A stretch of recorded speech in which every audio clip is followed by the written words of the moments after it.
बिथांनि मुङानो जाहैबाय मिस अनजिमा बर' बिथांनिसिम रोजा रोजा साबायखर बावनाय थाबाय दा दङ जोंहा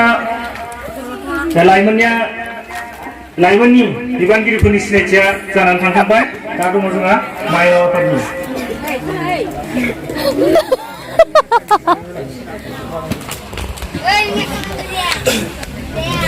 मा खालामदों जोंना भिडिअ इदिबो जालायो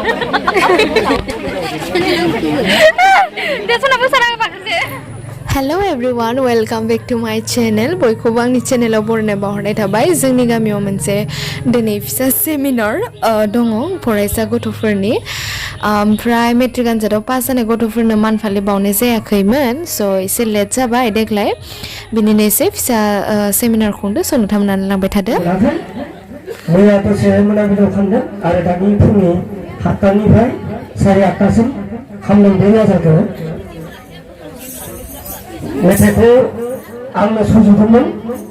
सुरखौबो होदों जोङो उन्दै गथ'फोर दा बे समाव गेले गोरोन्थि जायोब्ला समनि आंखालाव रिहार्सेल लादोंब्लाबो बिथांमोनाबो जथेस्थ' नाजादों बेयाव आङो गासै रायजो राजाजों गोरोन्थि जायोब्ला निमाहाखौ बिहरनाय थाबाय गोजोनथों जों दा जागायनो सानबाय दे मोजाङै था दे साबि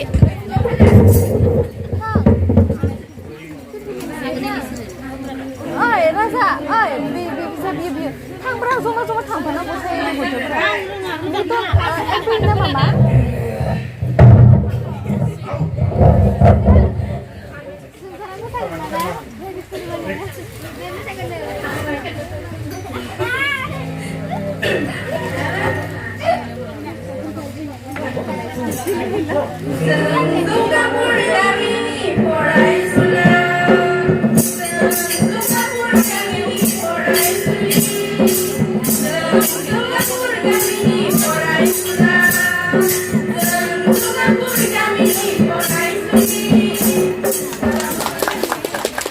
बेनि उनाव दङ जोंहा गाहाय नेहाथारिनि लेङाइ बा आखान्थि नेहाथारि बिथाङानो जाहैबाय मुस्रि रमेश चन्द्र बर' बिथांखौ आं सिनायथि लानो थाखाय गुरै खावलायनाय थाबाय दायो गावबा गाव बिबानखौ लानानै सिनायथि लागासिनो ओमफ्राय बे सेमिनार खुंनाया गोबां लेट जाबाय देग्लाय गेजेर ससेयावथ' बानपानि माखासे बेफोरबायदि सिटुएशन प्रब्लेमनि थाखाय थाथ'नो गोनां जादोंमोन आरो गोबां फरायसा गथ'फोरानो गोजानाव थानानै फरायोमोन नालाय दा फुजानि भेकेसननि थाखाय बयबो न'आव दोङो बे हिसाबै बे सेमिनारखौ खुंनाय जाबाय आरो प्रत्येक बोसोरै जोंनि गामियाव हाई सेकेन्डारि आनजाद बा मेट्रिक आनजाद पास जानाय फरायसा गथ'फोरखौ मान फालि बावनाय जायो स' बे हिसाबै खुंनाय जाबाय आरो बेफोरबायदि प्रग्रामनिफ्राय जोंनि फरायसुलि गथ'फोरखौ एसेबाबो मटिभेटेड खालामनो हायो आरो एसेबाबो जों सांग्रां खालामनो हायो फरायनायनि फारसे स' फिसासो बारा इमान स्पेशल नङा गामियाव बेफोरबायदि प्रग्रामनिफ्राय जों माबा नङा माबा मोनसे फिसाबाबो जों सोलोंनो हायो आरो गामिफोराव बिदि गेजेर गेजेर खुंनांगौ होमबानिया फरायसा गथ'फोरनि थाखाय मोजां जायो आरोना स' नोंथांमोना नायलांबाय थादो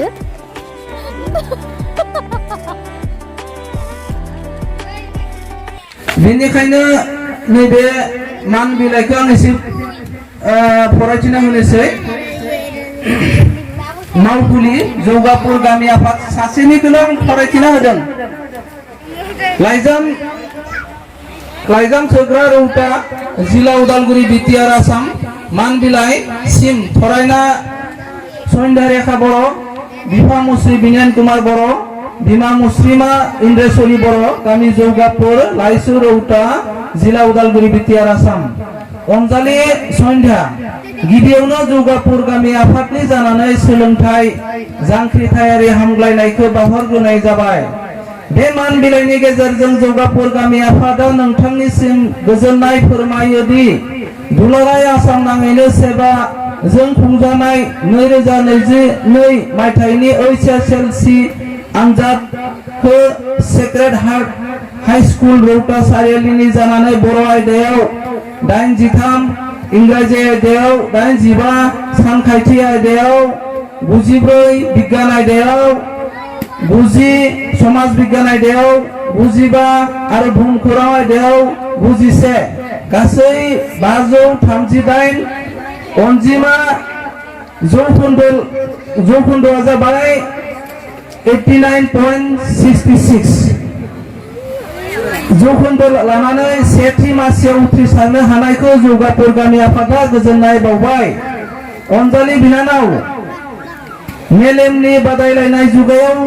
नोंनि बे देरहासारनाय गुन गोनां सोलोंथाइखौ बोजबना लानायजों लोगोसे सोलोंथाइनि गोनांथिखौ गासैनिबो सिगाङाव रोखा खालामनानै होबाय। नोंनि नाजानायजों देरहासारनाय नोंनिल' नङा, नोंनि बिमा बिफा, गामि आरो फरायसुलिनि मोनसे आबुं देरहासारनाय। अनजालि, नोंनि थांखि आरो सोलोंथायारि हान्थिया लामायाव अरायबो आबुं जाफुंसारनायनि बराद लाखिगोन आरो सोलोंथाइनि गोजौ मासियाव देरहासार जानानै बर' हारिनि थरसे अलंबार हाथरखि जानानै थालांगोन। मिजिं थिनायजों जौगापुर गामि आफादा 2 अक्ट'बर 2022 खालाराव जौगापुर गामियाव आफादाव गाजा गोमजायै खुंनो लानाय गोथार बुब्लियाव दिनै नोंथांखौ बरायनाय मान बिलाइ बावनाय जाबाय। इसोरनियाव नोंनि गोलाव जिउ बोर बिनायजों गोजोन्थों। आफादगिरि जौगापुर गामि, गाहाय नेहाथारि जौगापुर गामि। जों बयबो नुजानायसै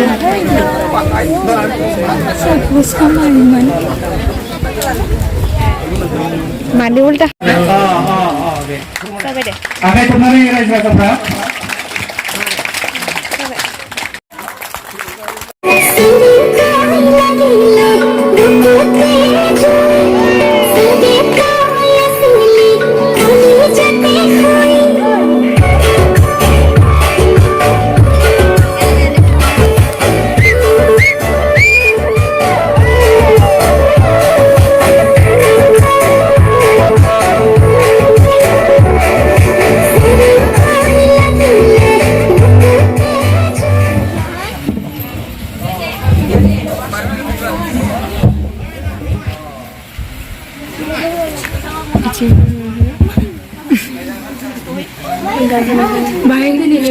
सेमिनाराव नुजाथिफैनो हानाय आफादखौ सामलायलांनाय आफादगिरि नोंथांमोन आरो लोगोसे गामिनि रायजो राजा नोंथांमोन आरो लोगोसे आंनि बिनानाव फंबाय फरायसुला फरायसुलिसिम बयनिसिमबो गिबि गिबियावनो खुलुमनाय आरो सिबिनाय बावहरनाय थाबाय। आंहा एसेबां बुंनायनि एक्सपिरियेन्स गैया, दिनैसो फार्स्ट टाइम बुंजायो। माबाफोर गेना गोरोन्थि जायोब्ला निमाहा मोनगोन होननानै आं गिबि गिबियावनो बुंथिहरनाय थाबाय नोंथांमोननिसिम।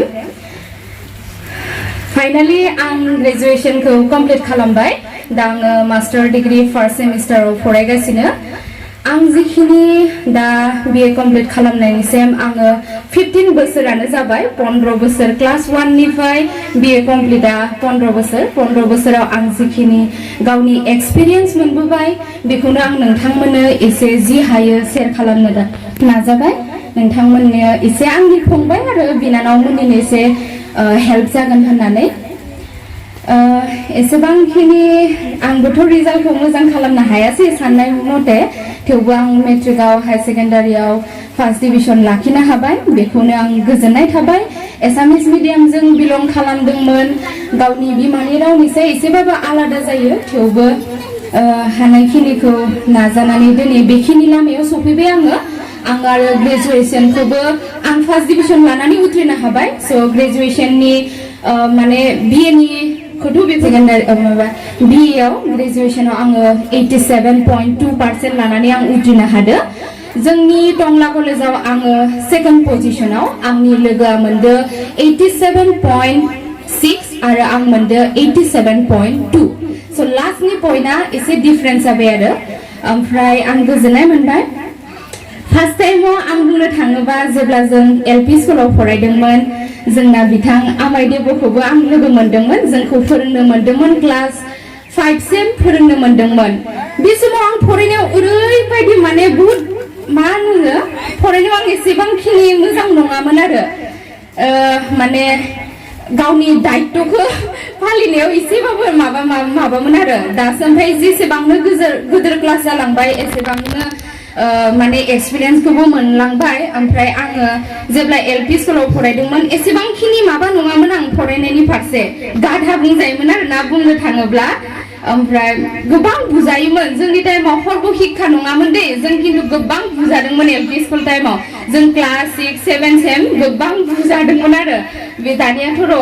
बारा टिचारफोरा बुवा बुनायालाय ओमफ्राय बिथां आमाय देब'आबो फोरोंनो मोनदो ओमफ्राय आङो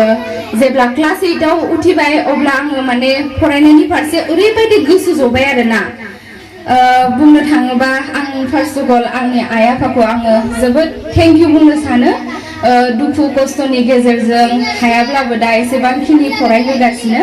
आरो एक्चुअली आं फंबाय बिनानावमोनखौ बेखौनो बुंनो सानो गावनि नाजानाया फार्स्ट टाइम थानांगोन बिमा बिफायाथ' जोंखौ बयबो जोथोन लानानै फरायहोखायो बयबो जोंखौ मोजां जाजानो नाजाखायो बेजों लोगोसे जोंनि हास्थायनाया जोंजों लोगोसे थाफाखानांगोन प्लास बिमा बिफायावबो बेयाव नाजानांगोन बिमा बिफानिबो आखाइ थायो बेजों लोगोसे नोंनिबो हास्थायनाय नोंनिबो नाजानाय थानांगोन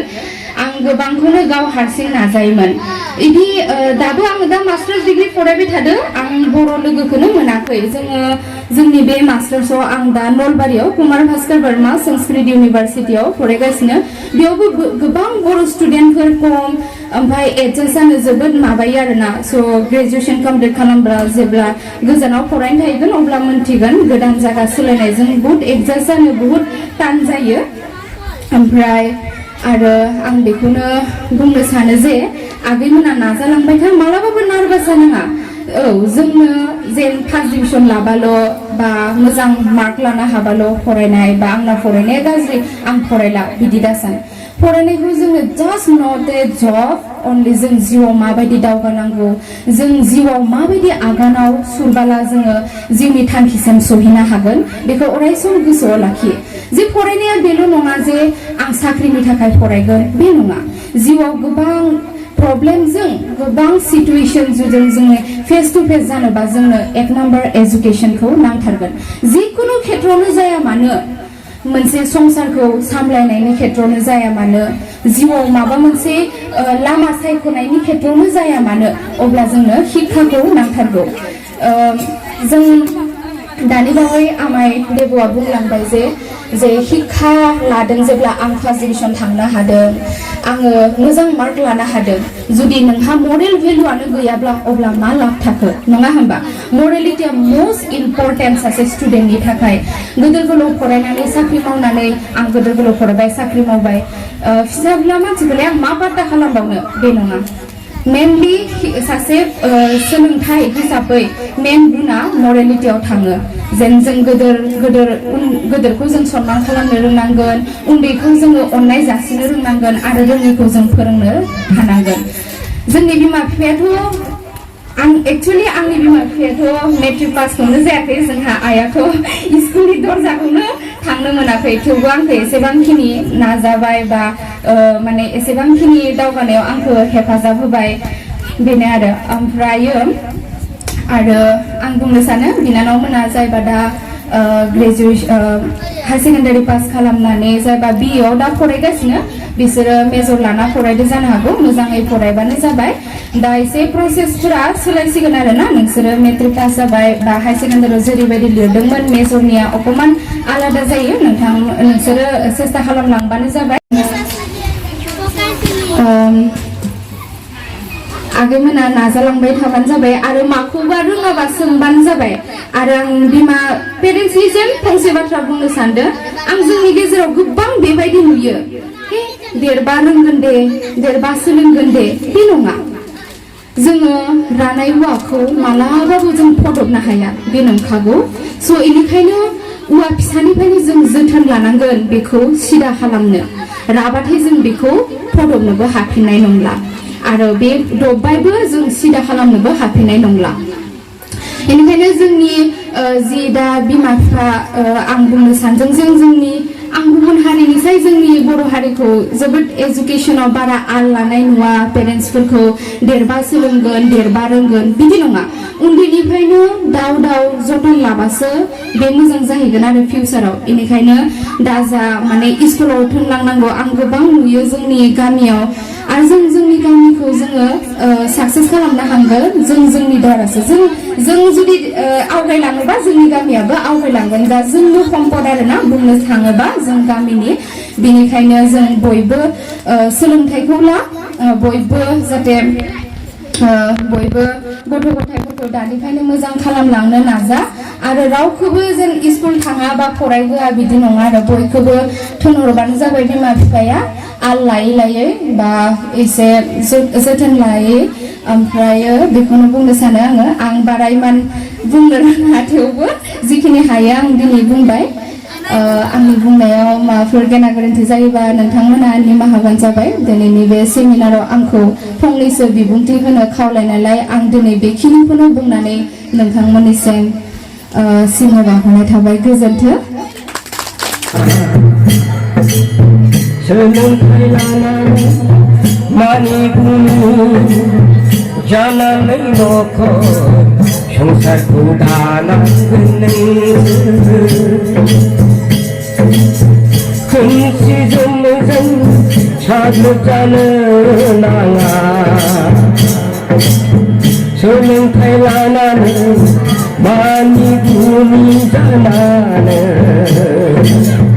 न'खरखौ दानांगोन